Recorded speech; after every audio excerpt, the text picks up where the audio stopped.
Hello and welcome to another episode of Behind the Briefcase. So, if you're an avid follower and you've been listening in on all of the Behind the Briefcase episodes, then I probably don't need to tell you to head over to YouTube or LinkedIn or Spotify or wherever else it may be, and give it a follow or a subscribe. Because you're probably getting the updates all the time, which is great. And I thank you very much every time you tune in and watch these episodes. If this is the first time and you've stumbled across this because you realize the person that I'm speaking today is tagged in it and you think, oh, I'd be interested to hear what he's got to say, then please do me a favor, head over to one of those channels, mainly the YouTube channel, give it a subscribe, and that way you get all the updates. But watch some of the episodes back as well, because there's been some fantastic episodes that we've recorded, including the likes of Paula McGowan, who is the mother of Oliver McGowan, which is a huge subject in terms of the health and social care world at this moment in time, as well as lots of senior executives and CEOs of many businesses from tech and marketing and care establishments. They're all there and they're all explaining their journey, how they got there, how the business developed, how they went through hardships to get to where they are today. And it's just really interesting stuff, particularly if you're an emerging entrepreneur or you're somebody that's involved in business. It's really good to get those insights. And I've always been someone that said, when something's for free, why wouldn't you listen to it? And if I can get in a room for an hour with someone that's actually been very successful and pass that information on to you directly, then we're doing the service of business a good job. So make sure you get over there, hit it, follow it. There was a Christmas special where I had 10 CEOs in a room. That's a really good one to watch. Maybe not if you're CQC, the regulatory body. Maybe you won't want to watch it, but I'm joking. Watch it. You might learn something. But anyway, I'm going to move it on and I'm going to introduce you to today's guest. And I am really excited by this one, simply because the more I started to dig into him, the more I started to think, oh, this is going to be really interesting. I think you're going to find it really interesting as well. Because today, my guest, well, my very special guest, is Nathan Hollow of PLMR. I will get him to explain what PLMR is if you've not heard of it before.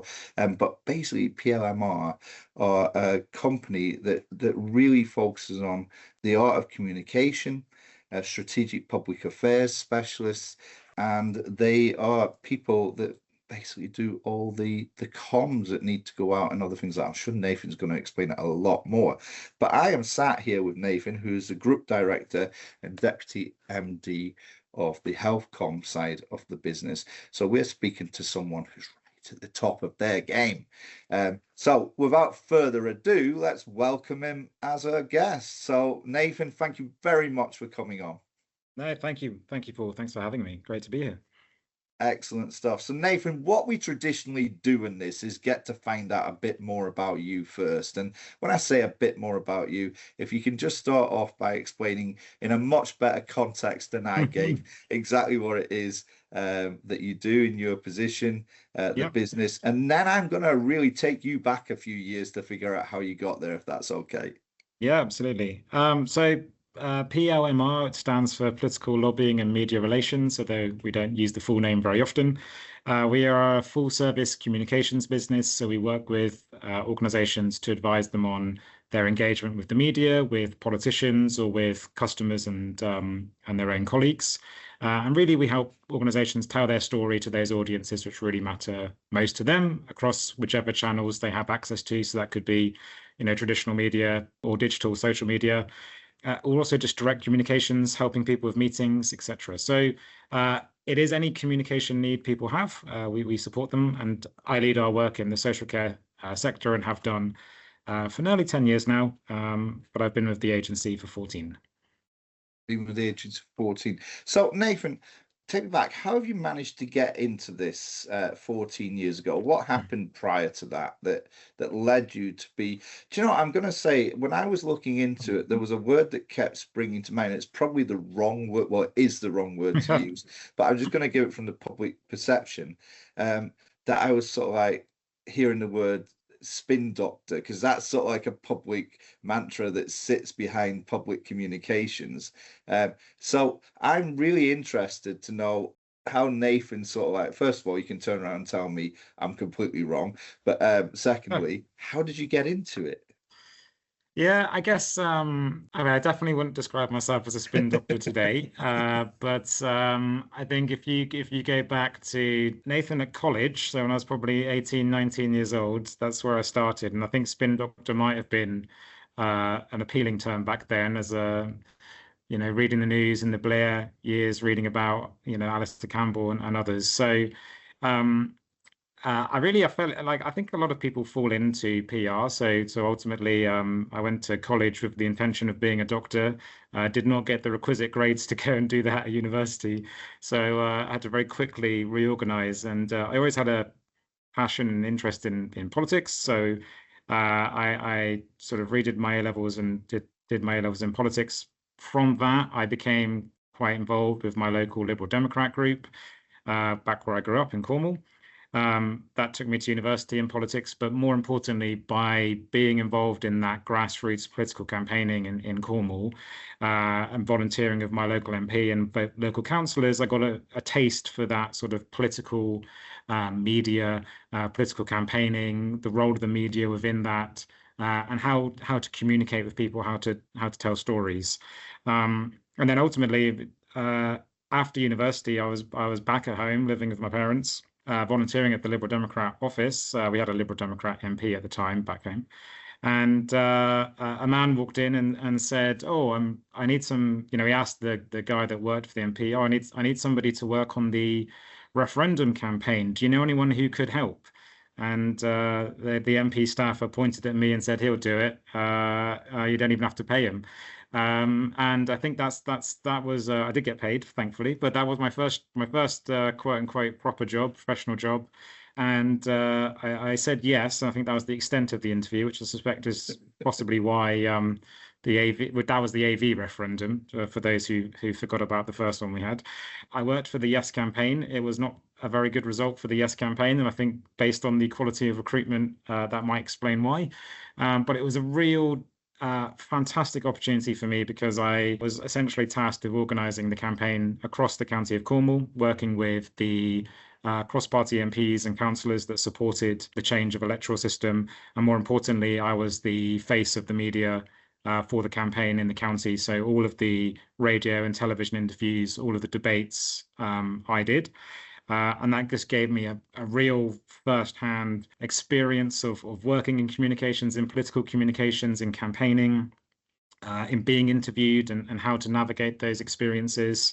And from that, I moved up to London after the referendum, moved up to London, worked in Parliament for an MP, and then joined PLMR shortly after. I love that. Do you know, Nathan, the amount of times I'll be interviewing guests on this and they'll say something and I'll go, "Oh, I did that." It's just strange how many times paths cross. Now you sort of like nailed very quickly your political allegiance there, so I may as well do mine. Not that I stand by it too much now, but I also in my very younger years associated myself to a political party. So when you're talking about political campaigns and that, I always say actually that period of my life was very stressful and very tough. But a lot of things I learned from there helped me go on and develop in business. So, like for instance, I'm sure you're aware, you know this, is door knocking and Yeah. leaflet dropping and not just providing information on the doorstep, but sometimes challenging myths and hostility and things like that. So mine was for the Conservative Party back in the day, and I actually went on to become a borough councillor, um, and managed to win my seat after 4 years. Decided that was enough of that, but it was really interesting times. And although we have this thought process on what politics is now, I always sort of like say to younger people, you should get yourself involved in it because it helps to nurture your beliefs. You learn how to stand up and be accountable. You learn how to find a way to communicate those beliefs. And when you can actually not necessarily convince someone, but make them see that what they're reading or hearing isn't necessarily the truth, it's really good. And then obviously you've got the Yeah. opposing parties who want to to slur things at your doorstep. So yeah, Yeah. really interesting. I think the door knocking is probably the bit that really, it does feel like quite a unique British way of political campaigning. Certainly, or at least if you're comparing it to America, it's not really the same. But it's a British way, and I must have knocked on thousands of doors during the different election campaigns we've had in the last sort of 20 odd years that I've been politically active. The most important thing of it is you meet lots of different people that you wouldn't come into contact with in your normal life, whether that's professional life, whether that's in sporting clubs or recreational clubs that you're involved in. You meet lots of people you wouldn't normally cross over, and you understand that we might all see the same problem in society. We might all see the same piece of government policy, but the way it's perceived is completely different. And that's based on a multitude of different factors, not all political. Some of it's life experience. Most of it could be life experience, actually. And so it really teaches you, if you think about communications as an art and a discipline, it really teaches you to recognize that perception is reality. And that's a phrase I use all the time with my colleagues in the office and with clients, is that it doesn't actually matter what the truth is or what the statement is that we're saying or what the words are that we're saying. How it is received and how it is perceived is the reality of the matter. And therefore you have to consider, who is the audience and what are they going to think, and how do you best communicate with them? And that's something you learn very quickly when you knock on doors as a let's just say very eager 16-year-old but deeply naive to the world. Yeah. And you learn very quickly that just because you think it's a brilliant idea doesn't mean everybody else does. And if you're going to persuade people, you need to really think about and understand what's driving them, what's driving their thought process, and what might be convincing or persuasive to them, or just to listen. I mean, sometimes it's not about persuading them; it's just to listen, to understand, and actually recognize that there's a flaw in in the policy solution that's being presented, and maybe that's an acceptable flaw, or maybe it's something to be addressed. But it does teach you those core skills around listening and recognizing where the other person is and how best to, meet them where they are.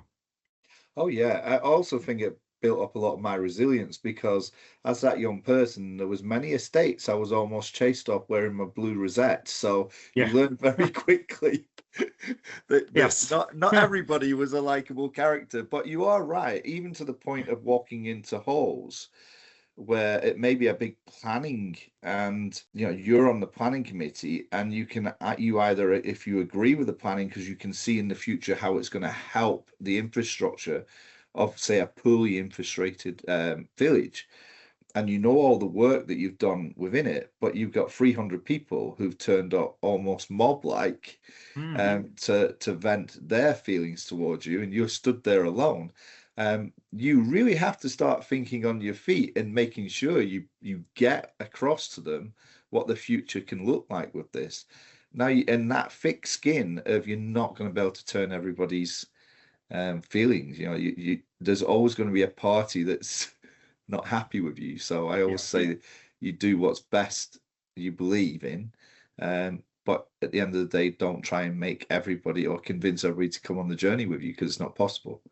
So yeah, it's just really interesting when you started off with that. I was like, gosh, I could probably sit and talk to you for an hour like that because we'd have both been younger when we done that. Yes. But you've obviously then turned that into a career.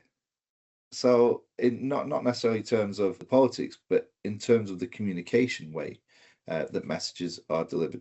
So you found yourself working at PLMR. So how did that start off? Did you go in sort of like an office junior type role?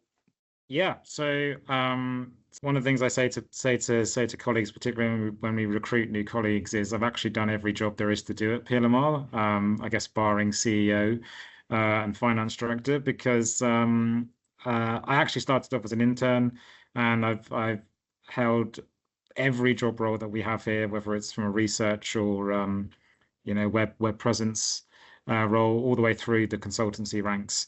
So yeah, it has been a long career, but that progression is partly what's kept me here.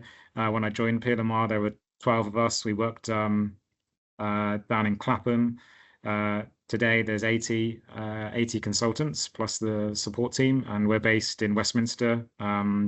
There's a view of Westminster Palace and Westminster Abbey directly out the window, so really spoiled for location. yeah, and we started working with small clients doing important things. And today we work with lots of household names, as well as some really big, interesting organizations in the social care sector. So it's been a great journey over all those years. And the one thing that's been true throughout all of it, and I guess, I don't know, do I believe in destiny? Unsure. But my first client when I joined PLMR was HC1. And so that really started my engagement with social care and sparked my interest in the sector. And that interest has kind of grown more and more passionate every day since, and it's been this sector I've chosen to specialize in. So we actually are we have specialist teams at PLMR, but not everybody has opted to specialize in a specific sector. We also have generalist public affairs and communications teams. But I've always loved the social care sector. I've loved what it means to the people that draw on care services.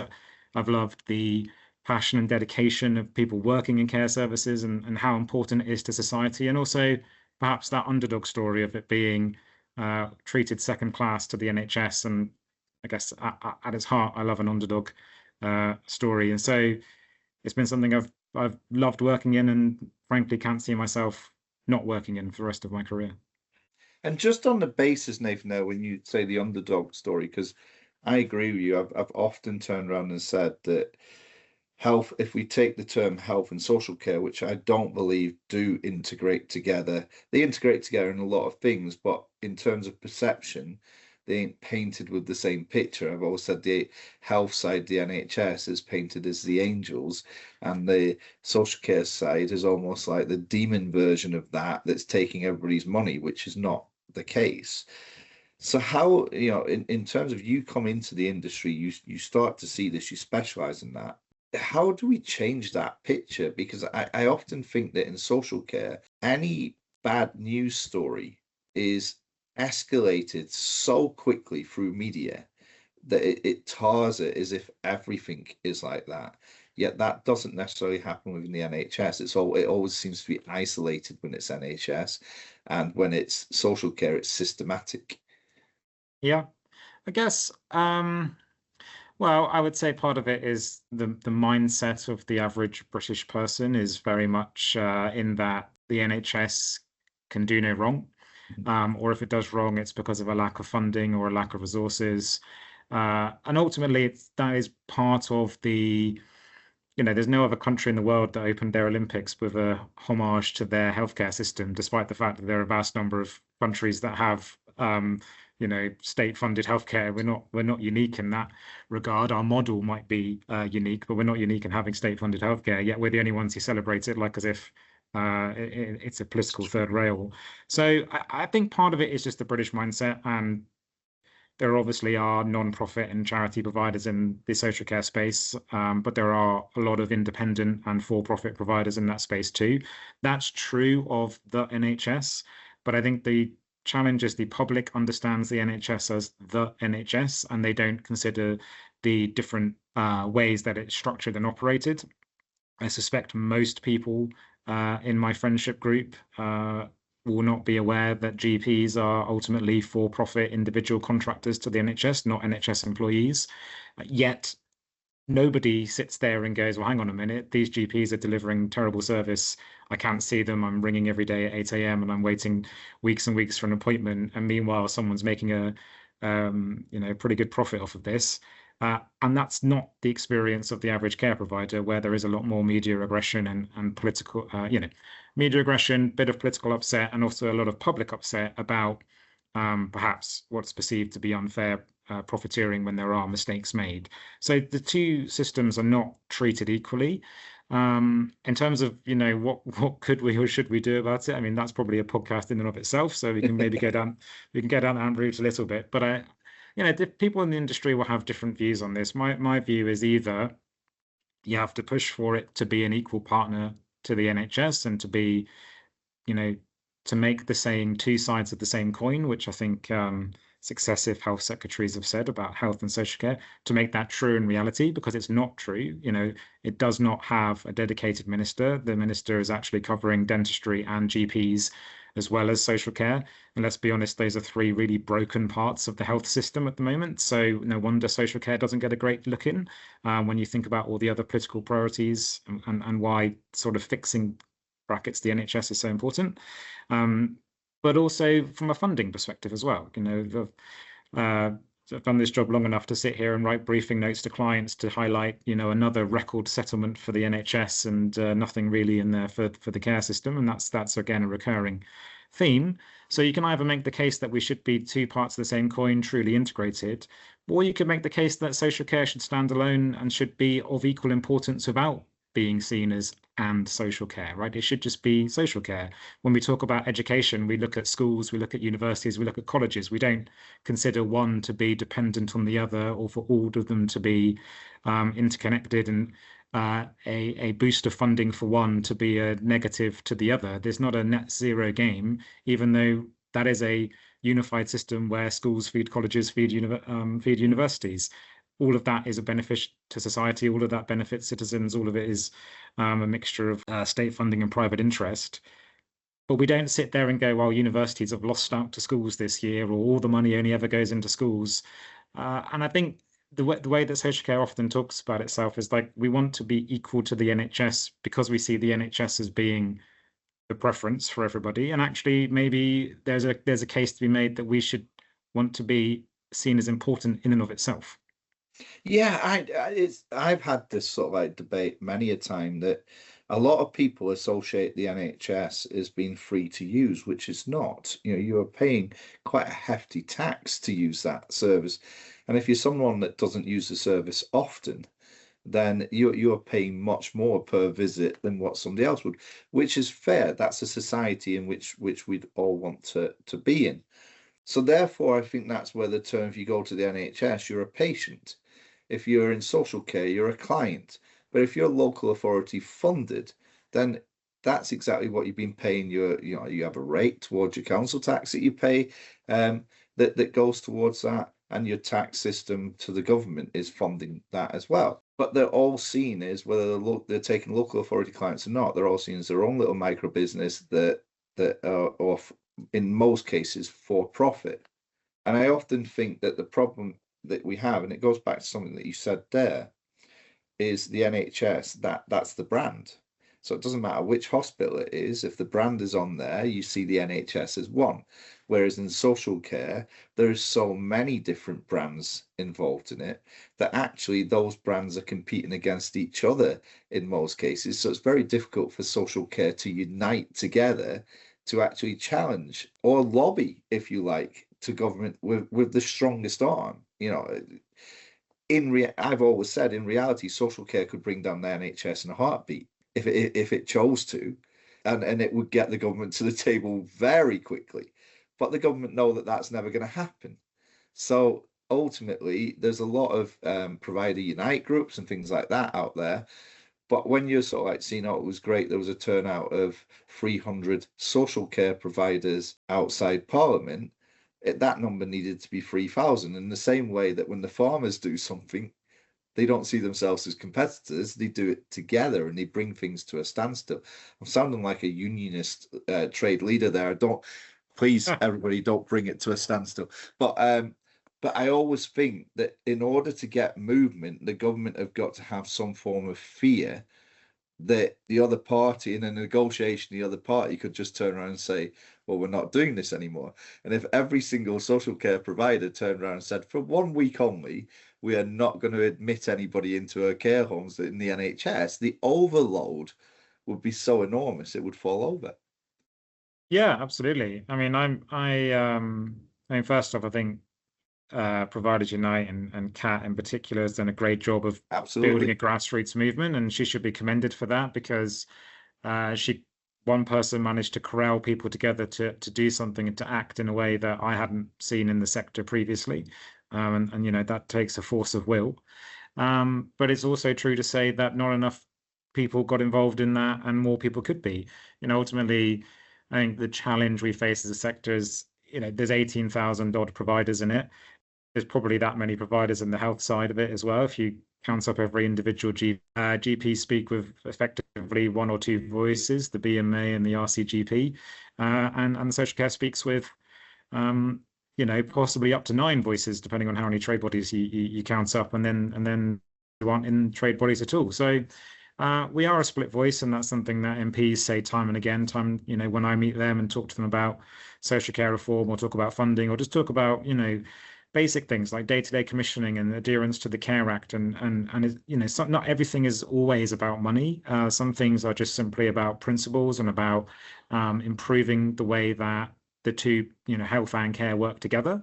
But time and again, the answer that MPs give is, well, there's no one person to ring. If they need to know the situation in the NHS, they ring the chief executive of NHS England.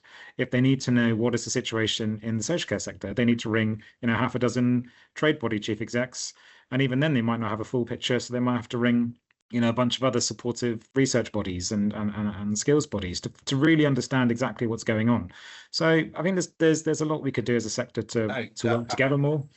And to tell our story more, and I'm anyone who knows me knows I've been banging on about this for years. So I am a really strong advocate for the fact that the social care sector has a brilliant story to tell, and for whatever reason, consistently chooses not to tell it. If we go back to why does the public have such a strong feeling towards the NHS? Well, partly it's because more people will have more contact with the NHS more often. And I've had my own personal experiences of the social care system through family, but today and this week and this year, I haven't, but I have had an experience with the NHS. So I'm constantly having experiences with the NHS, but not with social care. But moreover, there is just so much content produced about the NHS that presents it as heroes, presents these people as going above and beyond and delivering a service to the nation, whether it's 24 hours in A&E or the ambulance documentaries you'll find on Channel 5. There are countless documentaries filmed. When was the last time we had one on the social care sector? And I know for a fact that documentary producers are asking to make these, but they can't find somebody to partner with. So, I think as a sector, we have to be braver at telling our story. We have to be braver at pointing out the contribution we make to society. I was really pleased that Skills for Care focused on the financial contribution that social care makes to the wider British economy.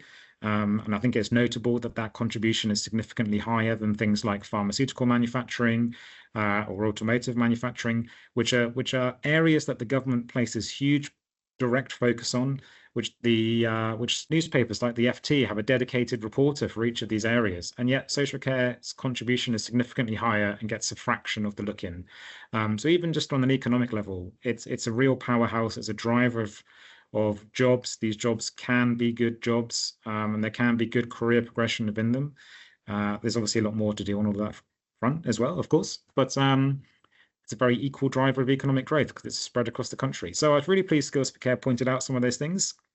So whether it's the, financial contribution to the economy, whether it's the impact we have on people's lives, whether they're long-term requiring support for learning disability or physical disability, or whether they are coming towards the end of their life and need support in that period of time, transformative impact social care has on people. But we don't really tell that story in a very coherent, consistent way as a sector.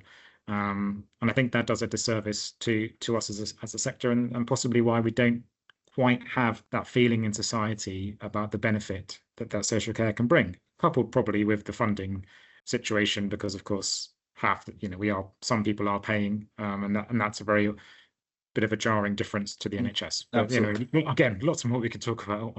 Well, yeah, but at the same token, there's many people now, if they have the finances, choose to go away from the NHS and go to private medical services. So it's a similar sort of way. But I often look at it and go, and I don't want to sort of like get caught in the rabbit hole here and it all becomes about this, but I often look at it and go, there's other mechanisms there that should be a voice for social care, and one of them is the regulator. Now, I know they have a specific role to play, but they are seen as sort of like the overview of our entire industry, and they always show sympathy and empathy towards funding and cost of care delivery and how it's much lower than what it should be. But then the regulatory response to that is wanting more and more and more all the time and being more and more damning. So they're squeezing you. And also they put their rates up. So a lot of people don't understand that as an industry, social care pays for its own inspections, per bed or per service user. So to actually look at the whole aspect of it, there's many things from training to regulation that the government could do to ease tensions. So there's other ways to take money or give back money to the system to help it emerge. But I think there is really, there's too many times that there's going to be a full review of this that takes years and then it gets parked and a government changes and it's not on their agenda. And then there's another review had and it's always kicking it into the long grass. And before you know it, we're not going to be able to see through the grass or get through it. I can see problems occurring as a result. Yeah, I mean, just on that, as a final word on that, I would say, I mean, isn't that really what's going to happen with Casey? We're recording this at a time when the government has a record majority, but a prime minister that is got zero authority within his own party, incredibly weak. Polling is going against them, demands for attention in so many different areas that are, the public consider to be more important than social care. Casey's going to come out a year before a general election. I feel very skeptical that a government limping towards a general election will be in a position to make a major change to something as fundamental and as expensive as fixing all of the issues in social care. And so I think Casey will be a really important report that then gets forgotten about. I agree. And that's the story of our sector, sadly. Yeah. I can't see them doing too many more U-turns because the count is going up and up and up. So we're kind of like at the bottom of a long list of priorities, as you say, which is dangerous. But well, I think the answer to that is you need, the sector needs to be clear about what is a short, medium, long-term solution, how that benefits all of the other pressures on government, and make it as easy and achievable as possible, whilst also driving interest from the public. The U-turns that we have seen from this government have all come from political pressure from the public. Ultimately, the government wants to please voters. So what we need to do is convince voters, many of whom live in our services or draw on our services or work for the industry, that actually investing in this is good for the country, not just good for the industry, but good for the country, whether it's vulnerable people, whether it's local economies, whatever it may be. Tell that really positive story, get people inside and get it an issue on the doorstep. To go back to, I want to knock on a door and someone to say, what are you going to do about social care? Not what are you going to do about potholes? Yeah, absolutely. And I think going back to what we were talking about earlier, it is amazing the work that Kat has done and how she is taking something, and it's a little bit similar to the likes of Paula McGowan, a mother who had lost in the worst possible circumstances, all of a sudden gets the media involved and starts an avalanche and manages to get instatement of regulation and law change. So it can be done. And it takes very strong-willed people that are very resilient to do it. And I think the more people that will get behind it, instead of sitting there and talking about it, what are you going to actually do about it to help the cause? Because we're all, I'm in social care. We're all in a similar sort of situation. We can see what the future looks like, and we know that whilst we are very resilient as an industry and we always find a way, there is going to come a point where there is nowhere to go, and that isn't too far away down the line, particularly if you take more cuts. In the same way that leisure and hospitality are suffering the same, way down the pecking order. So yeah, we do need to push it without a shadow of doubt, which is in the main, if you're, the job role that you are in, because I know you're also a trustee of the Care Workers charity as well. So are you in a position where your company is lobbying government, or do you lobby on behalf of companies? So work that PLMR does is about lobbying on behalf of companies, although what I would say is I'm personally politically interested. So when I close the work laptop at God knows what time of night, I open the personal one and start writing to my MP about various issues in the social care sector, most recently about this government's inability to issue easy read documentation to people with learning disabilities for consultations, and to do that in a timely manner alongside the wider consultation. And I think that's deeply unfair, and it's something that I've been in a personal capacity, trying to engage my local MP with, engage the minister with. I've had some conversations with the department about it, and they've given me some understanding and some commitments that they will try and be better. But I think until we see consistently better behavior in terms of treating people with learning disabilities as an equal part of consultation process and providing the resources they need, then you have to see it to believe it. So yes, as a business, we support clients to advocate for themselves to the government. I do a lot of media work as well, so most of my work is the media side rather than government side. But yes, we support people to advocate for themselves to government, and then I also do it in a personal capacity because I live and breathe this stuff. You can tell. Yeah, it's so interesting talking to you, and I'm looking at the time and I'm thinking, blooming heck, it's rolling on here, but I could literally talk all day on this. In terms of, so you've got the public relations side, lobbying through the different ways and means that you do, which I suppose from your side is you see that as a privilege because you have the options to maybe get the ear of someone that others can't get through that business side. But it almost must be stressful as well at times and feel like you're banging your head off a brick wall in a lot of cases because it takes years often to get a change in what you're fighting for. So how do you keep yourself calm in situations where you know something is wrong, it's being communicated out wrong, but no one's listening, or they're paying attention, but it's more lip service? How do you stay calm? I guess that sort of comes with perhaps age and experience. I get frustrated by some of these things. I got frustrated quite a lot last year when the government kept saying there's no capacity in social care, and that's why there's long wait times during the winter crisis in A&E. I knew that wasn't true. I knew there's plenty of capacity in the sector. And I rang the BBC and I spoke to the editorial team there around, just simply you need to probe this. This is not difficult information to find. You can probe this. I connected them to wonderful colleagues at the Home Care Association and the and Care England, so that Yeah. there was additional sources of information. But again, I'm doing that as me, Nathan, because I am frustrated. But yes, I have I guess a somewhat privileged position in that I have the phone numbers for these people and know who to ring and be annoyed at.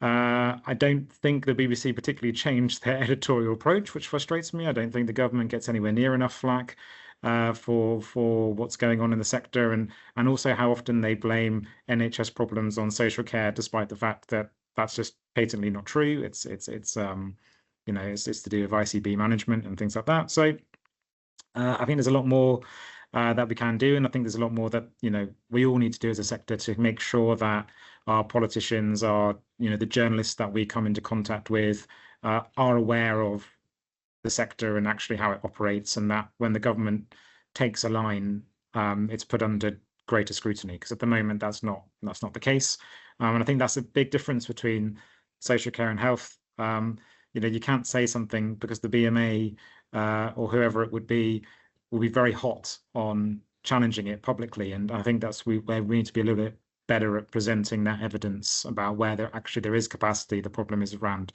the rates that commissioning is being delivered at, and how that is the real problem. Nathan, have you always, from childhood growing up, have you always been the sort of character that likes to challenge authorities or challenge systems and processes? I don't. I am actually a very passive person in my personal life, but my great what drives me as a person, I think a core value of mine is fairness, and it is that sense of I just really dislike the sense of unfairness, and I want to rally against that in all walks of life. Is what drives some of the political work I do in a personal capacity. Is what drives I guess think why, again, to that underdog story of the sector, why I'm so passionate about it is that I think it's a great sector. It does great work. we've talked a lot about actually the government and what the government could and should be doing. I mean, to be honest, there's a whole other half of the sector that where Absolutely. investors from America and all over the world are desperate to get in here, and there's some great businesses providing fantastic lifestyle offers to people who've got financial means. And again, there's really positive stories to be told about all of that side. But yeah, I mean, for me, it's that fairness of and I think another one that's sort of been throughout my career is agenda for change. We're meant to be the sixth largest economy in the world, and for some reason we are unable as a country to get 2,000 odd people with severe learning disabilities out of mental health hospitals. And I just think to myself, where's the ambition, where's the drive, where's the focus from successive governments to even deliver on that small scale? Because that's not billions of pounds or refocusing the entire way that the sort of social contract of the state. That's a very targeted intervention for a small number of people who've been for many, many years, hard done by and treated, frankly, disgustingly by the state, and to not have had the personalized support they need. And successive governments have said they'll deliver on it and have failed. And I think, again, that's another thing that I've been passionate about, and both through working with clients on that topic and also in a personal capacity. And I think it all just speaks to that sense of fairness or unfairness, and that's ultimately what drives me and is a core value for me. Love it. Now, Nathan, looking into this, there's another side to this coin as well, because part of your role, as I see it, is also reputational management. So I know you've worked on some very high stake cases. Without Nate, I would never ask you to name them, but I know you've worked on cases that may have involved a panorama program or something hitting the Mail on Sunday or the Sunday Times, etc., like that. And I'd imagine the companies are bringing you in at that point to try and do almost damage limitation, because what I often say to people, the likes of the panorama program, you're exposing one service, but that business may actually have 100 services, and it's not happening systematically across the other 99 has been proven. So is it difficult at that moment in time to act? What is it normally like, we need a strategy? How are we going to get the comms out? How do we ride this? How do we get the truth out there? There must be a lot of stressful moments in that for the likes of the service and the company themselves, and for you guys to get the right message out there. Yeah, and so the vast majority of the work I do is reputation management work. There obviously are those big agenda setting investigative news programs, and I've worked on all of those. But we also do, there's a constant drumbeat of local media focused on shortcomings in different types of care services around the country. I'd work in both health and social care, so I'm actually not quite so woe is me about the whole social care gets a hard done by compared to health. I think actually it's relatively equal, and by virtue of the fact that we sit in one sector, we might perceive differently. But yeah, when a crisis strikes, you need to act fast. You need to find the truth and define the narrative. But crises are all different and unique. So Panorama, for example, will write to you. They will send you, 5-6 pages of allegations, and you're given a week to respond, and you've got a bit of time at least to think about how true are all these allegations, because it might be the first time you've ever heard of any of them. Sometimes you're rung up by a newspaper on Friday night and you've got a 24-hour deadline ahead of a Sunday publication, in which case you've got to work a lot faster to find the truth and decide your line. All of it, the core of the approach is find fact, find the truth, define a narrative that works within that truth. I personally think you should own up to and apologize for mistakes that are made, and take accountability for that, and be really clear about what the forward action plan is to address any mistakes. I also think that you shouldn't take hits that are unfair. So, today I've been on the phone to a reporter to get them to edit some copy that they posted on their website because it reflected really poorly on the client, didn't reflect the truth of the situation. And that's ultimately what we're here for, is to fight for clients and make sure that their representation in the media is fair, is balanced, that their voice is included. So those are all the things that we'll focus on. But then also, the media is only about 5% of that, as far as I'm concerned. The most important stakeholders are all those people who matter to your business, whether that's colleagues, whether that's service users, political stakeholders in the local areas where you work with, commissioners. And actually, there's a really important different story to tell to all of those audiences, preferably before there's any media coverage, because you want them to hear it from you, not from the newspaper. And you want to really define and control that narrative as best you can. I think if you look at some of the most poorly handled scandals and crisis situations, it is invariably because there's a drip of information that comes out over time. So the great example I always use, because it's not too old, but it should stick in most people's minds, is Partygate. Partygate started off with, we categorically never had a party.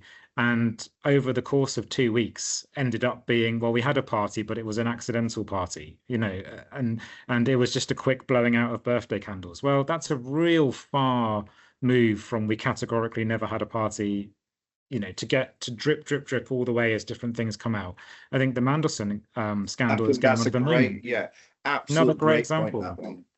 I mean, you're looking back now on that, it's on social media where the leader of the Conservative Party is asking him about the vetting process, and this is before or as the appointment was made of him, and he is stating quite clearly within that he seen it all, it's all been passed, that there is no problem. We have a very tight and secure one. To all of a sudden standing up and saying, I've been lied to by this one person over and over and over again.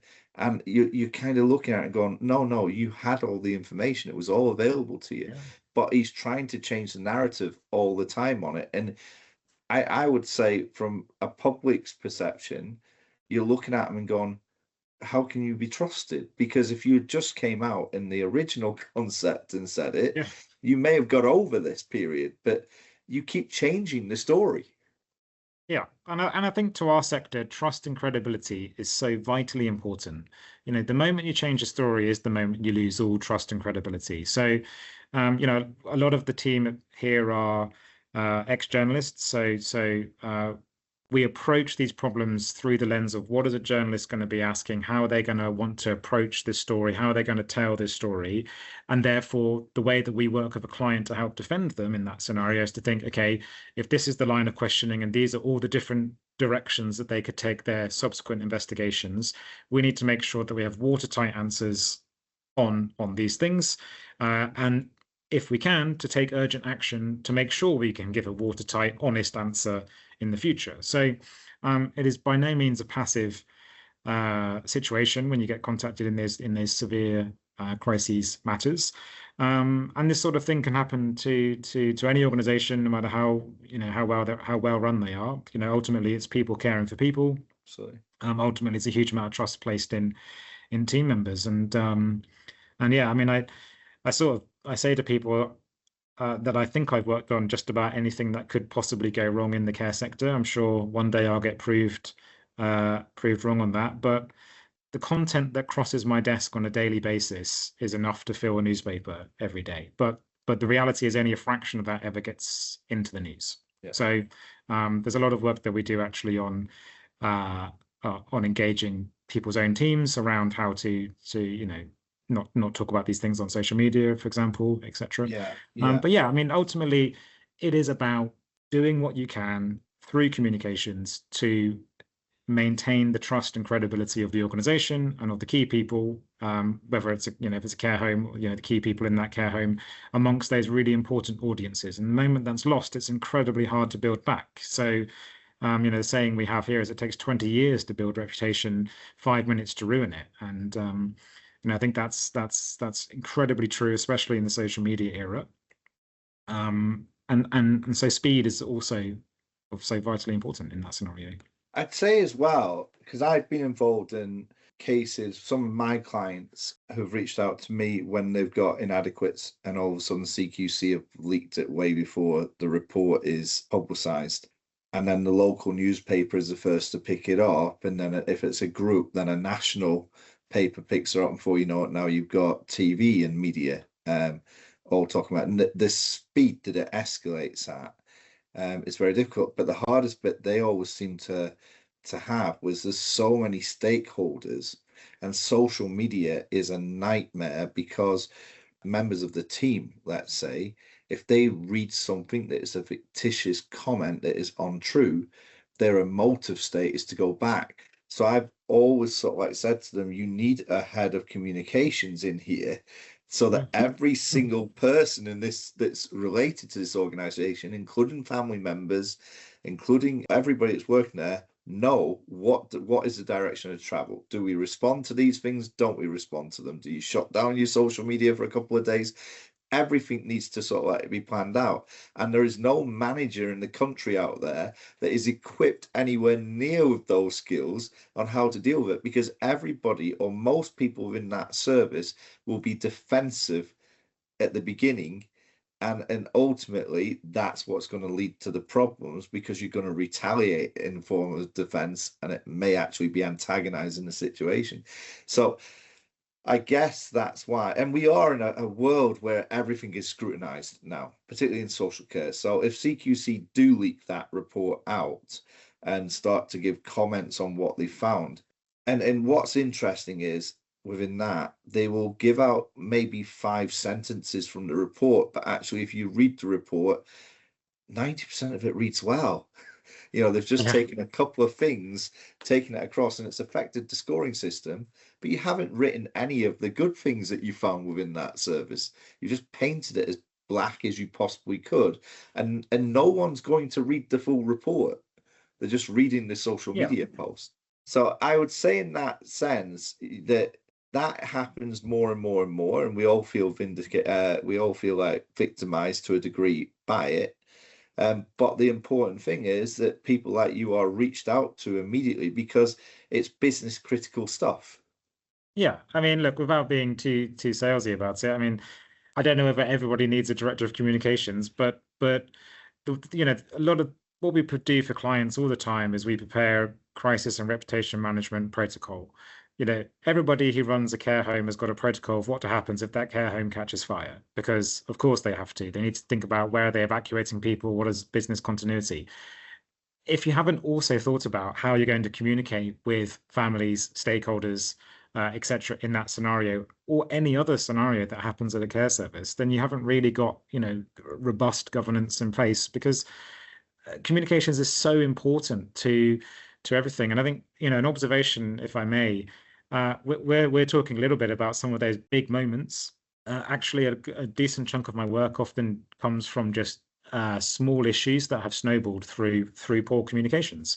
And actually, it's about people not feeling like they were listened to and heard when they had a problem, people feeling like they've been told one thing and something else happened, or simply, and I understand how this happens as a human, but if you think about the average complaint that gets sent in, somebody has had to finish their job. They've gone home, maybe sorted out the kids and done whatever it is they need to do that front. And then instead of sitting down and watching, Traitors or whatever it is on TV, they've decided to open their laptop and write you 2-page letter to the care provider to make a complaint about whatever it is that's aggrieved them with regards to their loved one's care. The people writing back to that letter are paid to write back, but sometimes treat it like as if it's a personal attack on them. And I think that's, something I actually see all the time. I'm not saying everybody does that, and I'm sure some people have a really good, emotional intelligence about how they handle those scenarios.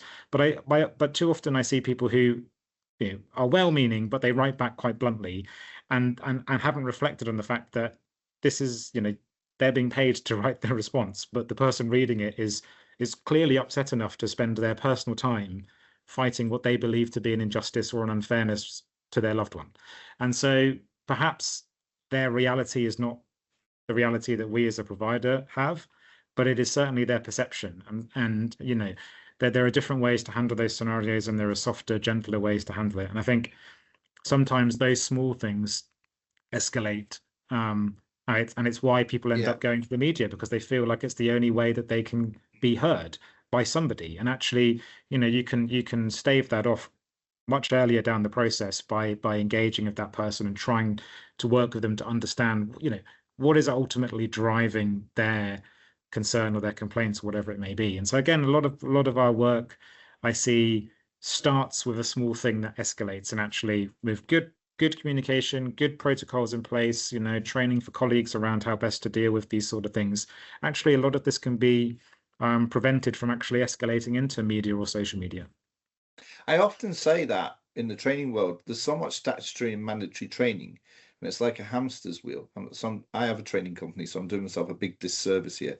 But they are doing repeated training. It doesn't go up in levels. There's no other education system in the world where you go and repeat the same year after year after year after year. And that's where a lot of the budget goes when it comes to training, when actually it should be on customer service, it should be on good communication skills, it should be on how to de-escalate situations, it should be how to take concerns and ensure they don't turn into complaints. And that's a skill, it's a huge skill, it's a people skill. So it's about, I often say it's about understanding people's behaviors, the reactions, read the room, that understand that that person has written it in frustration. You're trying to de-escalate it, so don't go back with frustration. Yeah. Don't defend. It's a saying I always just say. Don't defend the indefensible. It's if you're wrong, you're wrong. Don't defend it. So yeah, I think there's a lot of investment companies can do into that, and particularly if you're a bigger organization. I know we're saying the smaller ones are probably more at risk. But the bigger ones are the ones that are more targeted by the big Yes. media companies. So it's so important that if you're a mid-sized group, that you have that communication strategy in place. And I'd say they're probably coming to you on most occasions when it's happened, and now there needs to be a quick reaction to it. It needs to be put together. If they came to a company like yourselves, I'm not sure if it's what you do in terms of helping companies build strategies and contingency plans for those strategies, then you're already ahead of the game. You can see the red lights before they've actually turned on. Yeah, I mean that is what we do. We help people prepare for that. We run training, we run wargaming scenarios. So I've worked with providers to sort of test out what would they do in a real crisis scenario, and just to see how they react, how their team Yeah. works together. Do they have the communications plans and protocols in place? Where are their weaknesses? Sometimes, by virtue of the fact that my team and I focus specifically in the social care sector, we're not operational per se, but there are lots of operational weaknesses I can identify quite easily from doing these scenarios. So, I think we have a really good offer there. But it's just about making sure people are ready to react, because frankly, whether you're working with me, whether you have your own teams internally focused on it, or your lawyer focused on it, whoever it might be, when people ring me up and they give me, oh, the Daily Mail's called and I've got a deadline of 5 p.m. tonight, and it's, lunchtime, realistically, there's only a limited amount of things I can do for you in 5 hours. It doesn't matter how great the service is that PLMR provides, or the expertise we have. 5 hours is 5 hours. If you have a protocol in place and you've got things that, levers that you can pull internally instantly, it makes life a lot easier. Similarly, having people, I think we deliver great service to existing clients. We know them really well. When there is a journalist inquiry, we know how to find the information and find the lines really quickly. And as I said, so much of it is not actually about the media response; it's about everything else. And so again, it's thinking about, if I was going to give listeners some really helpful advice, it's thinking about, do you have a quick way to email your customers? Because if you had a fire at a care home, how would you contact all the families connected to that service? If you had a scandal happen, I worked with a provider where a very high profile criminal case, the crime was committed by an individual care worker. So it's unconnected to them as a business per se, except for the fact it was one of their employees. But if we had to contact everybody that was a customer of theirs, it was going to take several days to do that, just to get the information. And actually, we don't have days in today's world. We have hours and possibly even minutes when you think about how fast things spread on social media. So, it's just having basic processes like that actually can be really helpful, because it's not just knowing what to say, it's actually having the mechanism through which to say it, whether it's quickly being able to email or text blast family members, Or colleagues. Colleagues, let's not forget, colleagues are really, really important part of this as well. They are your representatives out in the world. What they say on social media can reflect on you as well. So making sure you can engage and keep them on board in these moments of crisis is also really important. But yeah, just making sure you have those mechanisms to communicate with people. Again, I can't fix that for you in 5 hours. I can. No, I can. I'd imagine in 5 hours So, you're trying to put a little plaster on an open wound and hoping yeah, it just yeah. stems the So, bleed for a little bit. But exactly. So yeah, the approach then and the strategy then is about containing it as much as possible yeah, within that time frame and looking at how do we rebuild in the immediate aftermath. But again, if you have good processes in place, um, it can all be done much more easily, much more proactively, in a much more controlled, frankly, less stressful way for everybody. Nathan, I can't believe the time. I've loved it. I could literally go on for another hour, and I'm looking at all the things I'd written down, and I haven't gone anywhere near them yet. And I'm certainly not going to keep you here till 7 o'clock at night recording this. But I may ask you to come back at some point because there's certainly so much can be touched on, and you communicate it so well. I've learned so much today, and I think there'll be a lot of people, certainly clients of care groups that listen to this, and I think you will have switched a little light bulb on in their head. Um, so if they were to reach out to you at LinkedIn, is that the best way, or is it Yeah, email? you, We'll you drop them into the comments anyway, but I think a lot of people are going to want to pick your brains a little bit more. Yeah, I'm very happy to. Look, there's lots of people that I work with that don't pay me, basically. Probably shouldn't tell that to my boss, but yeah, lots of people that want to pick my brains and or have a coffee or just have a quick chat. So yes, reach out to me on LinkedIn. You can get me on nathan.hollow@plmr.co.uk, which is my email address. I'm pretty active in the sector, and around at most events, so always happy to chat.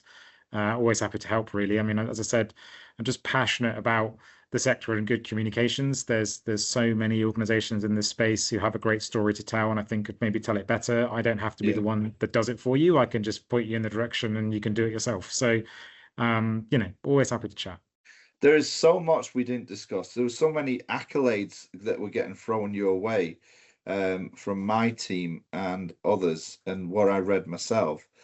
Yeah, they include sort of like things like 2 billion a year of additional funding for care services.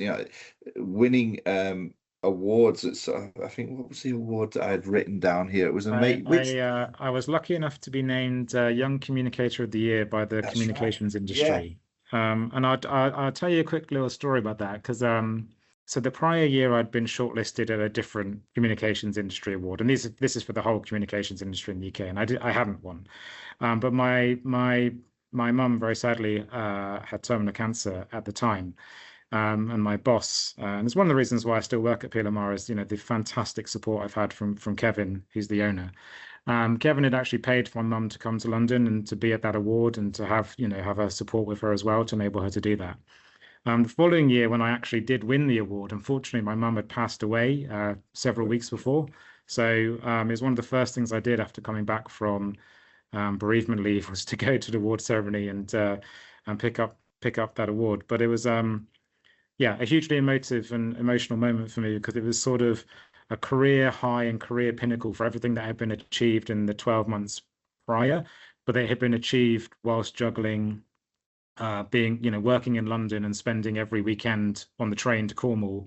And again, the support that PLMR provided was fantastic during that period. I can't speak highly enough of it. Because it's not a short journey to do the no, 7 hours absolutely. on the train every Friday and back again on Sunday night just so I could be with my mum. So it was a real bittersweet year, to be honest. But it remains something I'm hugely proud of, and sad, understandably sad my mum wasn't there to actually see me win that one, but she knew how hard I'd worked and the things that I'd been doing for the company. And yeah, it was a real special moment. And again, I can't thank PLMR and Kevin enough for the support that they provided during that to enable me to both simultaneously deliver a career high and try and be the best son I could be in that challenging situation. I'm absolutely certain if Kevin listens to this when it goes out, his appreciation will come back to you twofold, because ultimately you are someone who went in there as an intern and progressed yourself through the company and helped to build that company to get to the position you are today. So it goes two ways. And I've always said that in business as well.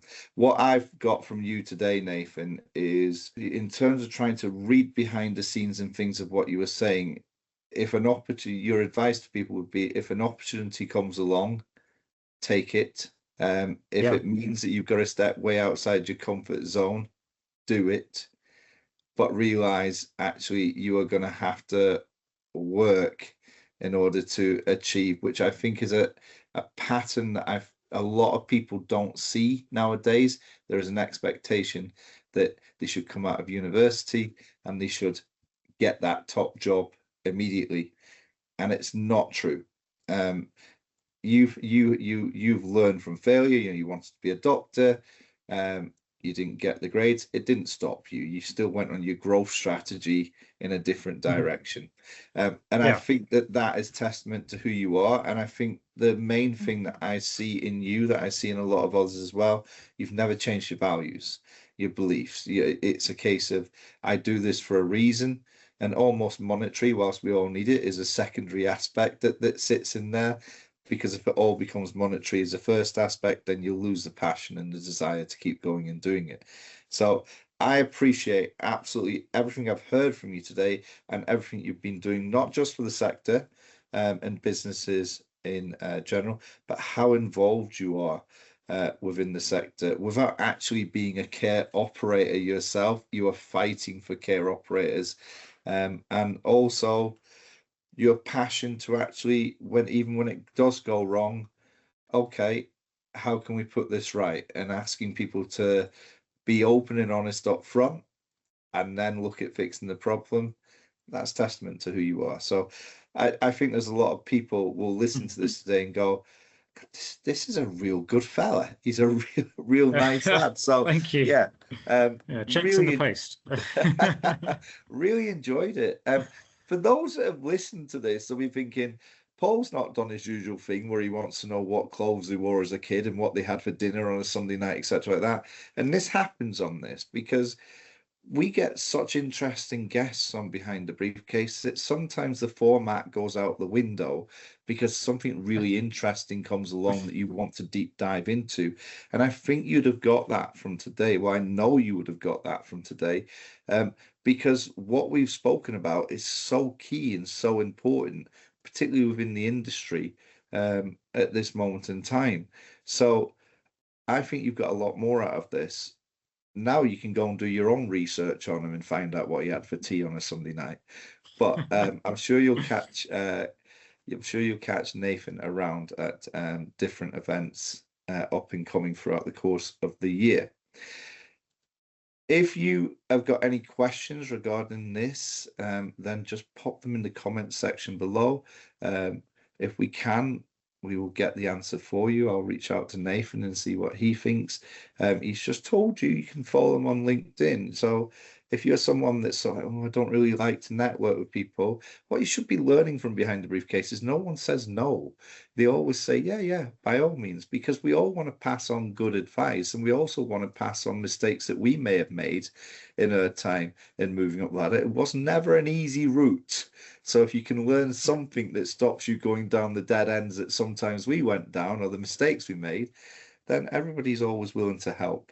So And a that's quick observation on that is actually this is an incredibly collegiate sector. The number of times that people, that I hear about people talking to each other behind the scenes, competitors having lunch together just to learn from each other. It's an incredibly incredibly collegiate sector, and we shouldn't take that for granted because actually I work in a multidisciplinary agency that focuses on lots of other sectors, and that's not the case everywhere else. People really want to learn from each other and deliver the best they can for their colleagues and for the vulnerable people they support. And that's, we should really hang on to that and be grateful for it. Absolutely. Most of the stuff that I learned in the industry came from people who may have been classed as competitors, but we never seen each other as competitors, because if you're doing the right thing, your business will always be strong within this sector. If you're doing the wrong thing and you continue to do it, then you'll be ousted from the sector very quickly. And I've seen companies come and go, but networking wise and opportunities, never be frightened to go speak to people, because they will speak back to you. I guarantee you. We love to tell our stories because we all started somewhere. So if you enjoyed it, give it a like, subscribe, do the usual stuff. I know you've enjoyed it anyway, so I don't even know why I said that. You know how to reach out to Nathan, and I'll wrap it up there. But that is it for another episode of Behind the Briefcase, and I'll catch you in about 2 weeks' time. Nathan, thank you very much. You've been an absolute pleasure and a special guest. So until next time, I'll see you on Behind the Briefcase.